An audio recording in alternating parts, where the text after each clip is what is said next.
नमस्कार। जय श्री कृष्ण। राधे राधे।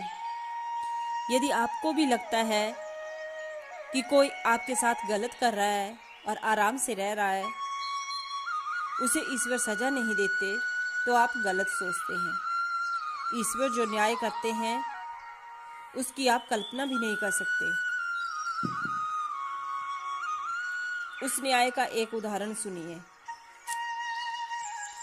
भगवान नारायण, भगवान श्री कृष्ण, किसी भी नाम से पुकारो, मेरे ठाकुर तो ठाकुर ही है ना। तो हुआ यूं, एक दिन भगवान विष्णु वैकुंठ धाम को अपनी पादुकाओं के साथ चले गए और पादुकाएं अंदर रख दी। भगवान विश्राम करने लगे। इधर पादुकाओं के साथ रखे ये शंख और चक्कर।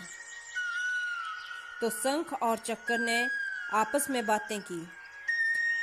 पादुकाओं से कहा, तुम तो गलत अंदर आ गई, तुम्हें तो बाहर रहना चाहिए, तुम्हारी जगह अंदर नहीं है, यहाँ तो हम लोग रहते हैं, तुम तो भगवान के चरणों में रहती हो, इसीलिए तुम्हें बाहर ही रहना चाहिए।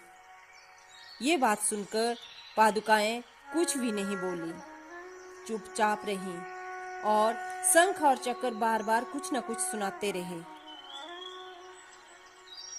और अपने बारे में बोलते रहे कि देखो, हम तो भगवान के हाथों में रहते हैं। भगवान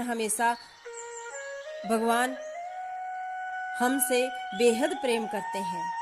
तुम क्या हो? तुम तो चरणों में पड़ी रहती हो, तुम्हें तो कहीं भी उतार देते हैं। आज तो किस्मत अच्छी है कि तुम अंदर आ गई। पादुकाएं फिर भी चुपचाप रहीं।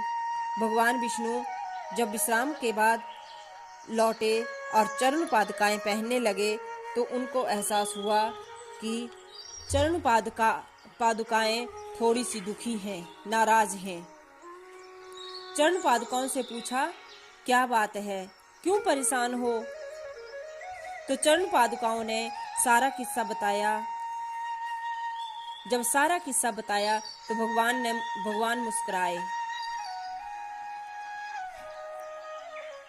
बोले, ऐसा नहीं है कि मैं तुमसे प्यार नहीं करता, तुम मेरे लिए सबसे जरूरी हो, तुम मेरे चरणों में रहती हो, सारी दुनिया झुकती है उन चरणों में।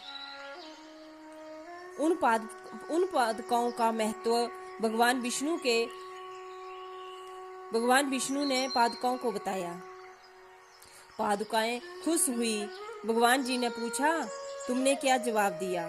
तो पादुकाएं ने कहा, मैंने कुछ नहीं कहा, मैं चुपचाप सुनती रही। और जो जवाब नहीं देते हैं, चुप रहते हैं ना, उसका जवाब स्वयं विष्णु भगवान देते हैं, स्वयं ठाकुर जी देते हैं। इसीलिए ठाकुर जी कहते हैं कि कोई तुम्हें कितना भी बुरा कहे, कितना भी गलत कहे, तुम्हारे साथ कितना भी बुरा करे, मेरे ऊपर विश्वास रखना, भरोसा रखना, जब तुम जवाब नहीं दोगे तो मैं जवाब दूंगा। तो पादुकाओं ने कोई जवाब नहीं दिया। भगवान विष्णु ने कहा, कोई बात नहीं, अब जब मैं राम अवतार में धरती पर जाऊंगा तो तुम देखना, यही शंख और चक्कर तुम्हें अपने सिर पर रखकर और ससम्मान तुम्हारी सेवा करेंगे। जब भगवान विष्णु राम अवतार में धरती पर आए तो भरत सुदर्शन चक्र थे और शत्रुघ्न भगवान के शंख थे। जब भरत और शत्रुघ्न भगवान को वन से वापस लेने आए थे, तो भगवान ने कहा, मैंने वचन दिया है, मैं वापस नहीं लौटूंगा।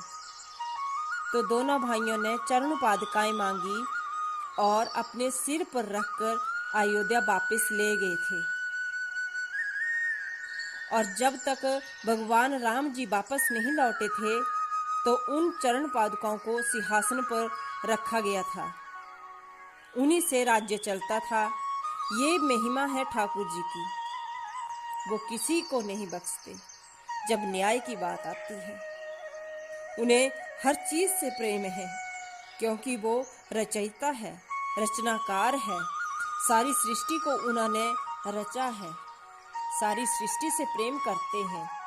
वो कभी नहीं चाहते कि कोई कभी किसी को तकलीफ दे, कोई भी किसी का अपमान करे। इसीलिए तो कहते हैं वसुदेव कुटुम्बकम। सारी पृथ्वी परिवार के समान है। एक दूसरे का सम्मान कीजिए, एक दूसरे के साथ रहिए। इस पूरे ब्रह्मांड में तीनों लोकों में एक भी चीज ऐसी नहीं जिसका कोई अर्थ नहीं। ठाकुर जी ने सबकी रचना की है। हर चीज का अपना एक अर्थ होता है। हर चीज महत्वपूर्ण है, चाहे वो छोटी चींटी हो या बड़ा हाथी। कभी बैठकर गौर से देखिएगा कि यदि शरीर का एक भी अंग कम हो तो आपके कितने कार्य बाधित हो जाते हैं। इसीलिए ईश्वर ने हर चीज संपूर्ण बनाई है, हर चीज परिपूर्ण है। इसीलिए हर चीज का सम्मान कीजिए, कभी किसी का अपमान मत कीजिए। कुछ भी गलत बोलने से पहले सोचिए, ये मेरे ठाकुर की रचना है, मेरे ईश्वर की रचना है। इसीलिए कभी किसी को दुख ना पहुंचाएं। प्रेम से रहिए और अपने विश्वास को मजबूत रखिए। जय श्री कृष्णा, जय श्री राधे।